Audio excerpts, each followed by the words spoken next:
Que Jesus nos abençoe o propósito da noite. É com muita alegria que a gente retorna à casa e também com mais responsabilidade, depois de ouvir a nossa irmã que nos antecedeu com seus incentivos. Eu acho que a reflexão ela não poderia ser melhor, ainda mais começando a semana, quando a gente tem a oportunidade de criar conexões com o Evangelho e, a partir dessas conexões, pautar a nossa caminhada no dia a dia, independente do que a gente fez lá atrás. O tema Não Vim Destruir a Lei, ele é muito comum, é o primeiro capítulo do Evangelho segundo o Espiritismo, após os introitos, né? E, ao mesmo tempo, ele sempre que a gente aborda, ele traz algumas reflexões que nos fazem pensar o quanto a gente está alinhado com esse propósito e o quanto a gente ainda pode aprender com tudo aquilo. Às vezes, o fato da gente já refletir há um tempo sobre o mesmo assunto, nós algumas vezes nos julgamos já conhecedores de alguma coisa e isso nos leva até alguma negligência, porque passa desapercebido algumas informações e alguns conhecimentos interessantes no dia a dia. Se a gente for imaginar bem, por que Jesus disse que ele não veio destruir a lei? A lei que vigorava na época do Cristo era a lei de Talião, né? Era o olho por olho, dente por dente. Era uma lei que tinha que ser derrubada, era uma lei que tinha que ser modificada. Ela não poderia mais continuar do jeito que ela estava, porque ela favorecia uma classe e derrubava as outras. Aqueles que não fossem nascidos no berço que comandava a lei, eles não tinham direito a nada na sociedade. Então Jesus vem, ele não veio para destruir a lei, mas ele veio para cumpri-la. Mas ao mesmo tempo, cumprir a lei, uma lei que estava errada? Não, ele veio para cumprir a lei de Deus. A lei de Deus, ela foi, segundo os registros do próprio Evangelho, trazida em parte por Moisés, a parte da lei divina, quando eles codificam naqueles 10 ensinamentos, nos 10 mandamentos do Antigo Testamento. Aqueles 10 mandamentos que são ditos espirituais, eles são, em sua grande maioria, negações, né? Você não pode fazer isso, você não pode fazer aquilo, você tem que fazer isso, você não pode fazer aquilo lá. Você não pode desejar isso, você não pode fazer aquilo. Então, havia, francamente e abertamente, a necessidade de ter uma outra interpretação daquelas leis, daquilo que podia e do que não podia ser vivido. Só que a gente é muito afoito na hora de interpretar e, muitas vezes, tendencioso. Porque se é algo que eu tenho interesse, eu interpreto de um jeito que favoreça o meu interesse.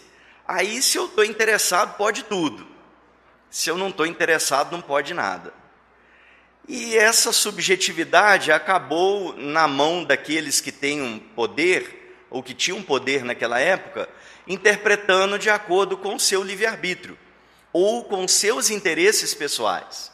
Então, o favorecimento de interesses pessoais estimulou o crescimento de determinadas práticas que continuavam criando abismos na sociedade, onde alguns tinham direito a tudo e outros não tinham direito a nada. Ou, para quem é causídico, para quem é da área, aos amigos a lei, aos inimigos os rigores da lei. Algo mais ou menos por aí. Então a gente começa a perceber que, de fato, mesmo que a doutrina espírita não tivesse vindo para nos alertar com relação a tudo que a gente vive, é notório perceber que vivemos em franca evolução. O progresso ele é algo natural, pertencente à natureza, principalmente dos espíritos, que já adquiriram algum tipo de autonomia, vamos dizer assim. Por quê? Porque quando a gente olha para a história, a gente começa a perceber que a vida, ela no início, ela é muito restrita. Ela é limitada. Alguns mais ousados conseguem romper aquelas orientações sociais e acabam praticando coisas que não existiam antes. E ao fazer isso, eles fundam escolas.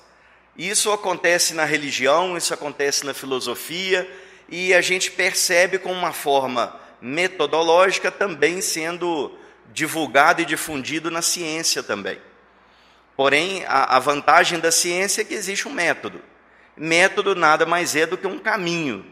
Então, a gente segue por um caminho e aquele caminho é registrado e outras pessoas podem seguir por aquele caminho ou até mesmo contestar o caminho que foi seguido.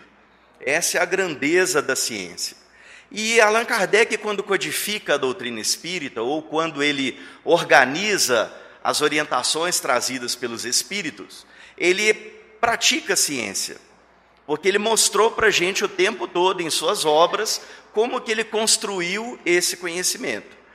Por isso que não vim destruir a lei está no início do Evangelho segundo o Espiritismo, porque logo na introdução ele nos orienta como estudar o Evangelho, dividindo o Evangelho em 5 partes, fixando a doutrina espírita no aprendizado do aspecto moral do Evangelho. E aí, ou no aspecto moral dos ensinamentos de Jesus. Aí a gente consegue perceber claramente a distinção entre as leis humanas, as leis que são necessárias, que fazem parte na sociedade, e as leis divinas, ou a lei moral, aquela que ultrapassa o corpo físico, que é regida, segundo a questão 621 do Livro dos Espíritos, na nossa consciência. Então, a partir da nossa consciência, essa lei divina, ela se manifesta. Quanto mais eu vivo, quanto mais eu experimento, quanto mais eu me relaciono, mais essa lei, ela tende a aflorar as características que vão nos orientar daqui para frente. Então, quando isso acontece, é muito bacana. Só que existem maneiras e maneiras dessa lei se manifestar. Muitas vezes, em um planeta de provas e expiações, ela se manifesta pela dor. Por que pela dor? Porque a dor ainda é um instrumento que nos coloca no caminho correto, ou que nos faz refletir naquilo que deveria ser o caminho mais adequado a seguir naquele momento. Então, muitas vezes, quando a gente está numa estrada, e essa estrada se distancia demais dos ensinamentos divinos, alguma coisa para nos doer ou para nos chamar a atenção, desperta em nós o interesse de voltar para o caminho correto. Essa volta para o caminho exige de nós adaptação. E mudança é uma coisa que a gente sempre diz para os outros, mas para a gente aplicar na vida da gente é um pouquinho diferente. É muito comum a gente receitar para os outros que mudança é bom, que mudar é joia, que mudar é beleza.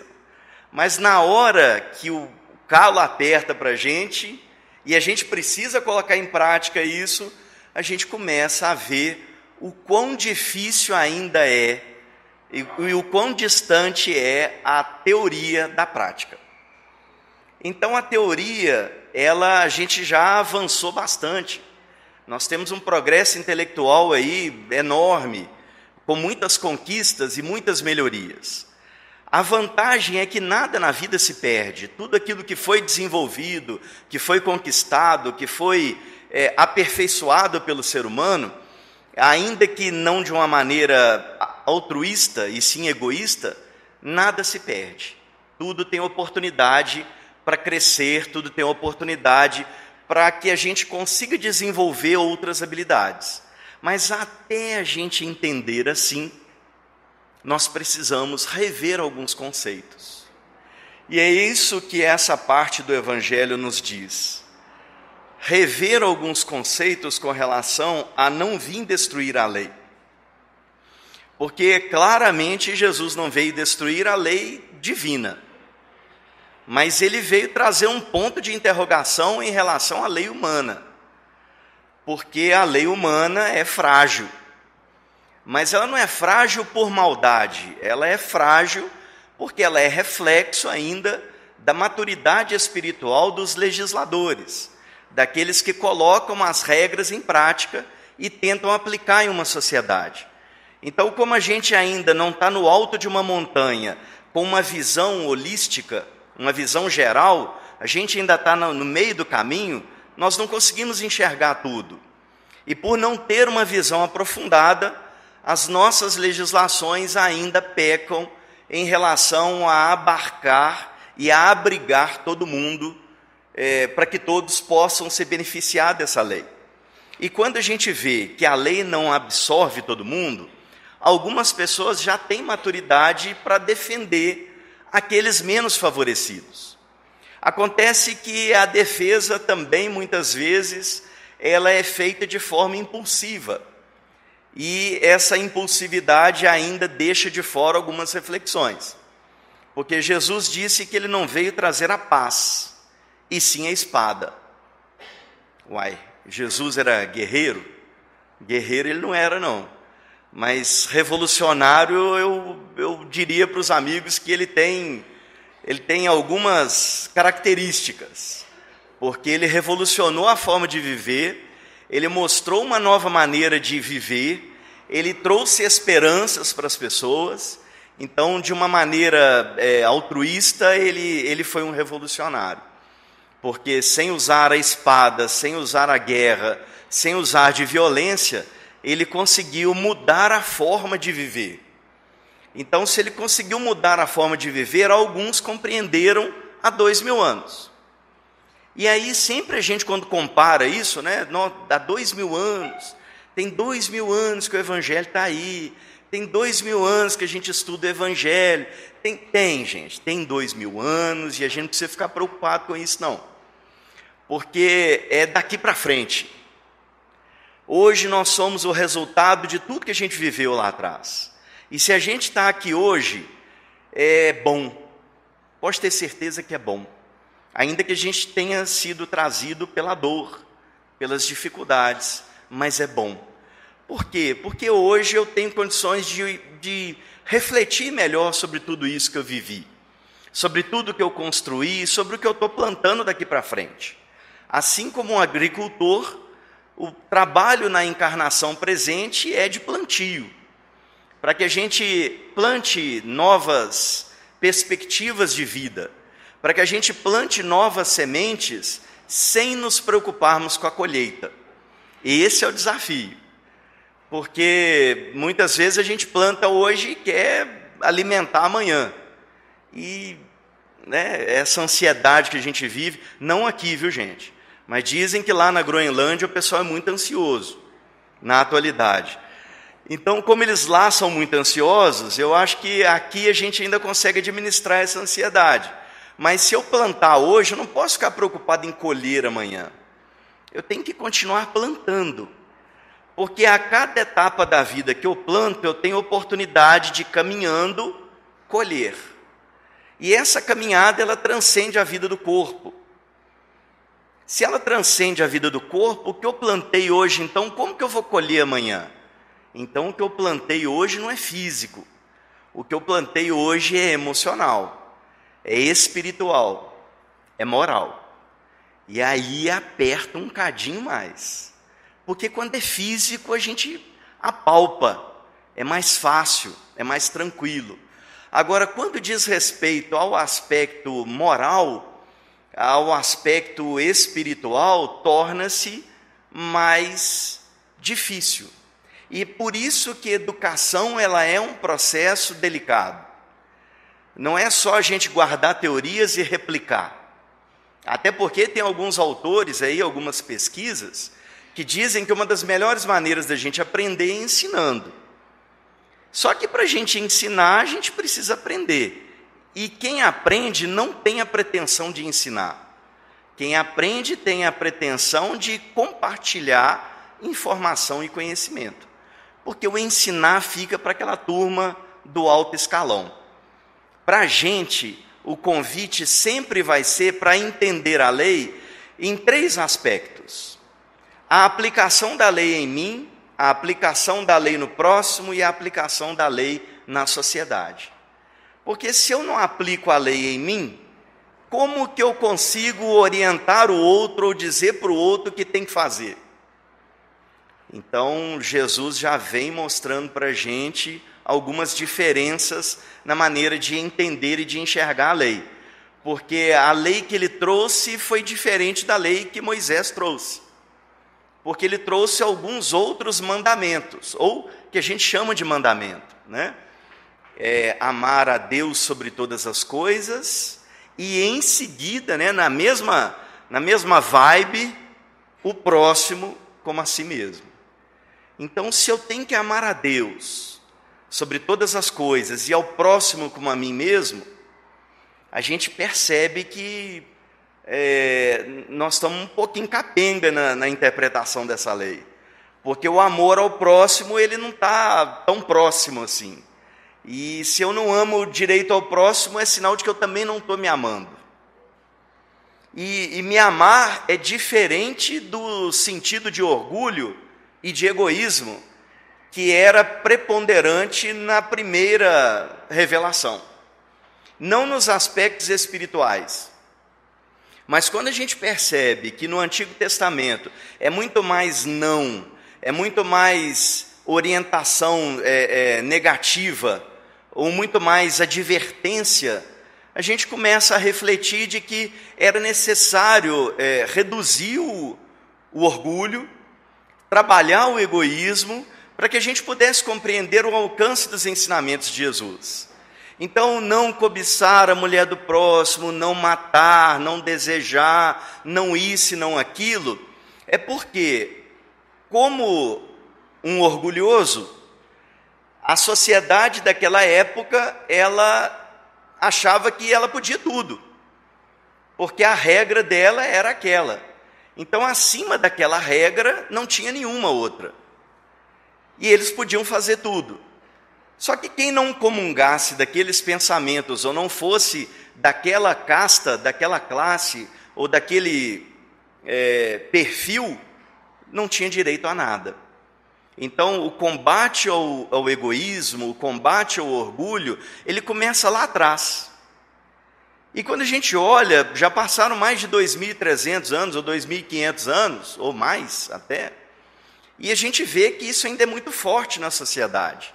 Mas por que é forte? Porque somos mais de 7 bilhões de pessoas aqui. Fora os desencarnados, né, que diz que é 3 para cada um. Essa matemática eu não gosto de entrar, não, porque dá um nó na cabeça da gente. Se são 7 vezes mais do lado de lá, 7 é cabalístico, né? Para quem gosta aí do esoterismo, 7 é final de ciclo. Enfim, tem uma série de outras coisas interessantes para a gente aprender também, mas que acaba tirando o foco, a atenção daquilo que é o principal. Então, por que a gente ainda vê, em pleno século XXI, a necessidade de legislações muito fortes? A gente ainda vê o país em dificuldades, a desigualdade social ainda impera, porque a gente tem muitas diferenças. As diferenças sociais ainda são muito grandes, mas as diferenças espirituais não são tão grandes assim. Se fosse, a gente não estava junto na mesma panela.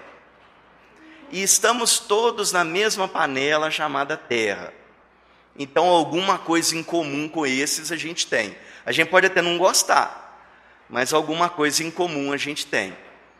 Que é ou a oportunidade de exemplificar diferente, de fazer diferente, ou então é também a vivência, a expiação de oportunidades que a gente tem para corrigir alguma coisa que a gente fez igualzinho no passado. Outro dia a gente estava assistindo uma palestra e a gente não só fala, não, a gente também assiste, né, para a gente aprender. E um expositor falou um negócio muito interessante e chamou muita atenção. A expiação, ela é natural na lei. Toda vez que eu reencarno, ela, de alguma forma, ela vai acontecer. Então, a gente muitas vezes fica inseguro, sem saber se está expiando, se está provando, se é provação, se é expiação. E aí a gente tem aprendido, e essa palestra reforçou bastante, que a primeira coisa, a gente não deve preocupar com isso. Eu acho que por que a gente não deve preocupar? Porque existe muito mais coisa entre o céu e a terra do que julga a nossa vã filosofia, né? Então, existe muito mais coisa que a gente desconhece nessa relação do mundo espiritual conosco do que aquilo que nos foi revelado, ou nos é permitido compreender. Então, quando a gente começa a perceber que a expiação ela é natural porque a gente reencarna e passa por dissabores. Esses dissabores, eles ajudam a gente a resgatar. Agora, ele ajuda de acordo com o que foi educativo para o nosso espírito. Se eu estrangulei alguém, são palavras de Hermínio Miranda, se eu estrangulei alguém numa vida, na outra vida eu não volto para ser estrangulado. Por quê? Porque se acontecer isso, vira um ciclo vicioso. Porque se eu estrangulei, eu tenho um nível de dificuldade emocional tão grande, que ao voltar numa outra vida, não quer dizer que aquela dificuldade que era imensa em uma, ela se acabou de uma hora para outra, só porque eu voltei numa outra encarnação. E o Hermínio Miranda, eu gosto muito das obras dele, porque ele é investigador, ele foi investigador, né? E as suas pesquisas, elas mostram isso para a gente. Até porque na pesquisa a gente aprende que o que ajuda são as perguntas e não as respostas, né? A gente vai em busca de resposta, mas as perguntas que nos movem. Então, quando ele pergunta, mas será que numa outra vida eu tenho que ser estrangulado também? Então, isso gera um ciclo vicioso. Inclusive, algumas pessoas até afastaram da doutrina espírita por causa disso. Eu conheci uma pessoa que ela frequentava muito a casa espírita e se afastou, porque era um tal de ficar vindo, reencarnando, e só pagando, parece que só fica devendo, e aí ela acabou desistindo de estudar esse tal de espiritismo, porque é trem demais para pagar. E a gente vai aprendendo que não é bem assim, né? A gente tem a oportunidade de provar e de expiar. A expiação ela é natural. Agora, a provação ela é voluntária. Então, a grandeza de uma provação, quando eu me candidato a uma atividade voluntariamente, aquilo ali tem um bem enorme. Quando eu me candidato a fazer uma tarefa assistencial, quando eu me candidato a fazer uma tarefa, seja do que for, seja assistencial ou não, eu estou me habilitando a conquistas que muitas vezes a gente naturalmente não teria. Por que a gente candidata? Porque às vezes a gente sente necessidade de fazer algo mais. Essa necessidade, esse impulso de querer fazer algo mais, ele pode ser motivado pelo despertar da nossa consciência, que é esse amadurecimento da lei divina em nossa consciência. Porque se a lei divina se manifesta na consciência, a consciência vai despertando à medida em que eu vou amadurecendo. Então hoje, com meio século, quase meio século, eu penso diferente do que pensava há 30 anos atrás, há 20 anos atrás. Então, isso dentro de uma mesma encarnação. Se existe numa mesma encarnação esse processo de leituras diferentes da vida, quando a gente muda de uma vida para outra, de uma encarnação para outra, também a certeza de que a gente vai crescer mais, ela é natural. O que muitas vezes nos prende à insegurança no dia a dia é esse liame que nos prende ao orgulho ainda. Parece que são fios que nos mantêm vinculados ainda a pensamentos recalcitrantes. Ou seja, pensamentos que diuturnamente eles vêm à nossa mente e muitas vezes nós os alimentamos e que ficam falando assim, não perdoa não, você é bobo. A pessoa pisou no seu calo, para que você vai perdoar? Você vai perdoar para quê? Isso é Jesus que perdoava, era Chico Xavier, você não é Chico, você não é Jesus. Então perdoa não, vai lá e mostra que você tem orgulho. Aí confundem o orgulho. Você ter orgulho de ser um trabalhador, de ser uma pessoa honesta é uma coisa. Você ter orgulho de alguém pisou no seu calo, mexeu com seu brio, te magoou, te chateou, é outra história. É esse orgulho que a gente precisa antenar a ele, porque ele é muito mais real e presente do que a gente imagina. Às vezes não é verbalizado, mas a gente percebe pela aproximação e pelo distanciamento das pessoas que convivem conosco. Então tem gente que aproxima mais, porque tem afinidade, tem sintonia. Tem gente que, quando se assusta, não, fulano sumiu. Sumiu porque às vezes não tem sintonia mais com o mesmo jeito de pensar, com a mesma maneira de enxergar a vida. Então, não vir destruir a lei, resumi-la ou tentar enquadrá-la em uma hora é muito ousado da nossa parte. Então, a gente não tem essa pretensão. Mas tentar entender que os mecanismos da lei, já que a gente pode interpretá-lo de 3 maneiras, a lei sendo aplicada para mim, a lei sendo aplicada para o próximo e na sociedade, entender que existe a lei natural, a lei divina, a lei de Deus, e existe a lei dos homens. Em algum momento elas convergem, em muitos momentos elas se distanciam. E quando elas se distanciam, o que eu devo fazer? Eu tenho que seguir uma ou a outra? Eu tenho que dar a César o que é de César e a Deus o que é de Deus. Jesus já respondeu, porque ele foi testado. Ele foi, está no Evangelho, né?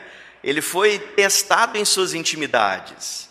Tentaram ver se ele de fato tinha sintonia com aquilo que ele falava. E ele mostrou que tinha. Porque na hora que ele fala, dá a César o que é de César e a Deus o que é de Deus, ele deixa claro que a gente tem autonomia, livre-arbítrio, para fazer aquilo que a gente julgar conveniente. Só que para cada ação existe uma reação. E essa reação, ela é pautada de acordo com a minha ação, com o meu jeito de ser, com a minha maneira de agir. E como que está a minha maneira de agir? Ela está em sintonia com os valores e os princípios espirituais, ou ela ainda é muito material? E aí a gente vai amarrando essas informações e esses conhecimentos para tentar entender o alcance da lei dentro de nós. Como essa lei pode fazer modificações em nós. A gente vê muito nas reflexões orientais, no budismo e outras seitas, os monges orientando normalmente os ocidentais. Vocês já devem ter lido ou ouvido alguma coisa assim. Sai alguém desorientado do ocidente, normalmente alguém muito materialista, o cara tem um Porsche, mega empresário, é sempre assim, né? Nunca é gente igual a gente, não. É só gente lá diferente. E aí o cara cansado daquela vida de ter tudo e ao mesmo tempo não ser dele, né? Porque a gente acaba sendo usufrutuário apenas. Aí vai para o Oriente, para o mosteiro. Chega no mosteiro, ele quer aprender artes marciais. E aí o monge começa a orientar artes marciais, pedindo o cara para ficar sentado numa cadeira por 2 horas, sem se mexer. Com 15 minutos o cara está quase surtando na cadeira, porque é tempo demais. Ele foi lá para aprender gestos e trejeitos de artes marciais, técnicas, né? E o cara manda ele ficar sentado numa cadeira 2 horas. E aí, como passa 15 minutos, ele começa a perguntar, raspar a garganta, se sentir incomodado, e questionar a validade daquele ensinamento. E parece bobagem, mas assim, a gente tira proveito em tudo nessa vida, né? A ansiedade do indivíduo em querer aprender, em achar que ele saber golpes e técnicas pode ajudar ele a viver melhor, vem o monge com a orientação dele e pede para ele buscar o equilíbrio. Simplesmente o equilíbrio, porque se ele consegue ficar 2 horas com ele mesmo, ele já está combatendo o bom combate, que é o que Paulo de Tarso fez. Ele não foi para o deserto? Paulo não teve que enfrentar o deserto? Então no deserto ele aprendeu a conviver com ele. E como a nossa irmã que nos antecedeu disse, a gente nas 24 horas do dia, e dormir 8 horas é um privilégio de poucos. Quando se consegue dormir um sono tranquilo, um tempo bom, a gente percebe que o restante do dia, muitas vezes, não é aproveitado para as questões espirituais, ou para eu entender aquilo que me demanda, aquilo que a vida tem me solicitado, tem pedido. Então, por isso que é importante essa autorreflexão. Se eu consigo ficar em paz comigo por um tempo, eu consigo arregimentar a paciência para entender o outro, para compreender as dificuldades do outro, para saber por que o outro está tão agitado. Nossa, fulano está tão agitado que eu comecei a ter taquicardia. Lógico, a doutrina ensina isso. Sintonias, energia passando para tudo enquanto é lado aqui, igual Matrix, né? Que trem voando para um lado e para o outro, a gente no meio. E aí, o que você precisa fazer? Buscar uma sintonia elevada.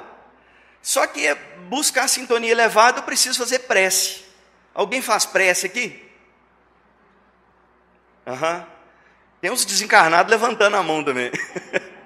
Então, às vezes, a gente precisa fazer prece. E essa prece, como que é? Como que é a minha conversa com Deus? Porque prece é isso, né? Conversa com Deus. Para quê? Para eu manter a sintonia com Ele. Então, se eu tenho que manter a sintonia com Ele, para eu não conectar com aquele que está agitado do meu lado, aí eu começo a ter dificuldade, porque eu não consigo sair daquela sintonia. Então vem taquicardia mesmo, eu me sinto incomodado, porque eu estou em sintonia com Ele. Ah, mas é porque a pessoa tem energia ruim. Não, né? A gente tem, né, o hábito às vezes de pôr culpa nos outros. Não é isso. Não é que o outro tem energia ruim, é porque o outro não está numa vibração boa. De repente está passando por uma dificuldade, por um problema, e ele não está sabendo lidar com aquilo. A maneira de extravasar, às vezes, nem é na fala, é na energia, é na vibração. Então, a pessoa está quietinha, está amuada, mas a cabeça está acelerada, a cabeça está a 1000. Então, para você não captar aquilo ali, não ficar só preso àquelas vibrações, é convidado, ou somos convidados a extrapolar. E para extrapolar, a gente tem que acreditar. Se a gente não acreditar, a gente não chega lá. Só depende da gente. Foi o que aconteceu com Paulo. Combati o bom combate. Guardei a fé, guardei a arma. Deixa eu colar aqui, gente. Essa parte eu esqueci. Combati o bom combate, acabei a carreira, guardei a fé. Combati o bom combate, acabei a carreira, guardei a fé. Algumas pessoas podem achar que Paulo era muito vaidoso, era ousado. O Saulo com certeza era, mas o Paulo não, ele era seguro. É diferente, porque quando ele fala que ele acabou a carreira e ele guardou a fé, é porque tudo que estava ao alcance dele fazer, ele fez. Tudo. E às vezes a gente quer dar aquilo que a gente não tem. Como se dar o que eu não tenho fosse melhor do que dar o que eu tenho. O que a lei vai nos pedir é o que a gente tem. É o que a gente tem condições de dar. Não é mais. Nem mais nem menos. É aquilo que é possível dar. Então, quando ele fala que ele acabou a carreira, é porque ele chegou num ponto em que tudo que dependia dele, ele fez. Tudo que estava ao alcance dele, ele fez. Aí já estava na mão de Deus. Ou dos espíritos superiores que o tutelavam, no caso, Jesus. Porque ele combateu o bom combate. Já não sou eu mais quem vivo, e sim o Cristo que vive em mim. Gente, Paulo é a coisa mais linda desse mundo, depois de Jesus, né? Porque os ensinamentos que ele traz mostram para a gente um homem em franco processo de autoconhecimento, vivendo todas as dores e dificuldades que a gente vive e superando. Paulo é para ser estudado, não é endeusado. A gente tem às vezes mania disso, né? Endeusar o Chico, endeusar Emmanuel. Não, a gente tem que estudar essa turma, Porque essa turma trouxe ensinamentos profundos para a gente. Profundos. Porque na hora que os olhos de Saulo enchem de escama, ele não consegue mais enxergar a vida. Ali foi o fim do túnel para ele. Ele chegou no fundo do poço. No fundo do poço. Porque ele já não enxergava mais nada. Ele já não conseguia distinguir aquilo que era bom do que não era bom, qual que era a missão dele, qual que era o papel dele, o que ele gostava, o que ele não gostava, até porque a vida vai dando recados para a gente.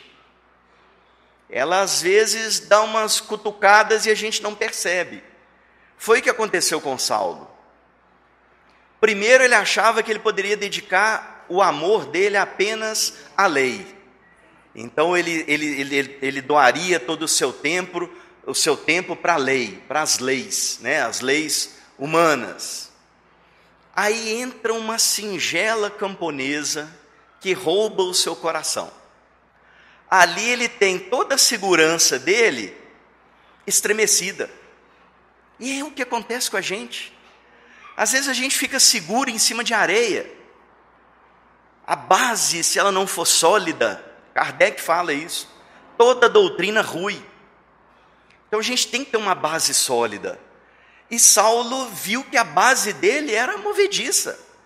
Que o amor que ele dedicava à lei, que ele achava que era a lei correta, não era a lei correta. Era apenas uma lei que ele defendia e usufruía dela. Porque ele tinha alto status nela. Ele era alguém de prestígio social. Então, ele já recebia aqui o reino de Deus. O reino dele, não de Deus, né? Ele já usufruía do reino. Porque as conquistas dele eram materiais. Aí veio a camponesa, sacode o coração dele, deixa ele com os 4 pneus arriados. Aí ele já viu que ele não controlava tudo assim. Vai aplicar a lei, eu não vou dar spoiler do livro Paulo Estevão não, tá gente? Mas vamos seguindo um pedacinho dele porque é bacana. Aí ele vai aplicar a lei no irmão da amada. Aí descobre que aquele cara que interpretava a lei melhor do que ele, porque ele conseguia com o ensinamento da lei agregar o valor dos ensinamentos anotados de Mateus, anotados por Mateus, dos ensinamentos de Jesus, ele conseguiu fazer essa conexão e por isso ele falava com autoridade, apesar de não ser nenhuma expressão social. Qual a autoridade que ele tinha? A autoridade do conhecimento de uma nova interpretação da lei. Então, Saulo tomou outra pancada. E aí, numa dessa de querer aplicar a lei, de fazer justiça com as próprias mãos, ele vai para o caminho de Damasco para tirar a vida do cidadão, que acaba sendo o cidadão que o acolhe quando ele fica cego. E aí o resto do livro vocês vão ler depois. Ou reler, que é um livro sempre bom para a gente reler. Mas que mostra a grandeza da vida quando a gente deixa ela fluir. A gente muitas vezes ansiosos em querer segurança, em querer enxergar além, a gente ultrapassa muitos sinais. E a gente atropela muitos processos. E ao atropelar esses processos, a gente perde a oportunidade de aprender. Por isso que não vir destruir a lei, meus amigos, acabou sendo para a gente uma grande oportunidade de reflexão e de estudo, porque é muito profundo, como tudo que tem na doutrina espírita. Às vezes a gente trata com superficialidade. Às vezes a gente, Paulo Estevão eu já li 5 vezes. Outro dia não, já tem tempo já, o Divaldo diz que até hoje ele estuda o Livro dos Espíritos, tem mais de 50 anos. Por que eu estou trazendo o exemplo dele? Porque ele disse aí, está nas redes sociais, está por aí. Não é porque ele é melhor do que ninguém, mas é um trabalhador, e como trabalhador ele tem uma obra, ele tem um trabalho, ele tem uma linha que ele seguiu, E nessa linha que ele seguiu, ele fez uma contribuição belíssima, como Chico Xavier fez a contribuição dele e muitos outros anônimos que trabalham há tanto tempo aí fazendo a sua contribuição também. Então, o estudar depende muito da maneira e da intensidade que a gente estuda. E isso não quer dizer quantidade, quer dizer qualidade. E para ter qualidade, eu preciso ler de tudo e reter o que é bom. Já diz o homem aí de novo. Então, ler de tudo e reter o que é bom é um espírito científico, em que eu preciso pesquisar, ler, inclusive, textos que às vezes não são bons, não são agradáveis à leitura, mas que podem revelar algum aprendizado para a gente depois. Até para a gente fazer uma síntese e entender o que está sendo abordado. Por isso que a caminhada na doutrina espírita, eu acho que nenhum dos espíritos que já manifestaram, eles disseram que ela seria tranquila. Realmente não é tranquila. A gente é testado e provado o tempo todo.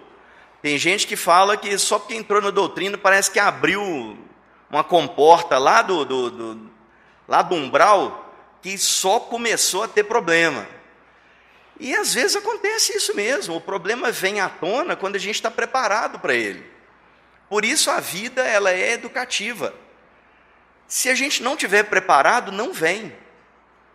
Mesmo estando difícil, mesmo estando pesado, mesmo sendo duro, a gente aguenta. Se veio, a gente dá conta. Para a gente dar conta, nós temos alguns recursos. E um deles é a oração.